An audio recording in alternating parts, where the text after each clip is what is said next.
বালতি পানি, 3টা করে খেজুর, এইভাবে 8 বালতি পানি উঠাইয়া হাসাইন হুসাইনের মায়ায় আমার নবী বাগানে চাকরি পর্যন্ত নিয়েছে। এই ভালোবাসার হাসাইন হুসাইনে কষ্ট পাবে, এই কাজ আপনারা কইরেন না।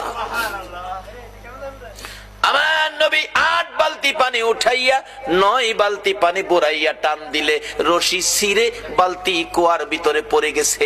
ইহুদি দৌড়াই আসছে, পানি উঠাও, পানি উঠাও। রশি ছিঁড়ে বালতি পড়ে গেছে, কি দিয়ে উঠাবো? ছিঁড়ে গেছে। হ্যাঁ না, তুমি ছিঁড়ে ফেলছো? আমার নবীরে কয়, নবী বলে ছিঁড়ে ফেলছে।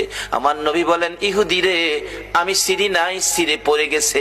এই পর্যায়ে 1 কথা 2 কথা রাগ হইয়া নিষ্ঠুর ইহুদি, যেই নবীর চেহারায় জীবনে কোনদিন মশা মাছি বসে না, আমার নবীর গাল মুবারকে ইহুদি থাপ্পড় লাগাইয়া দিছে।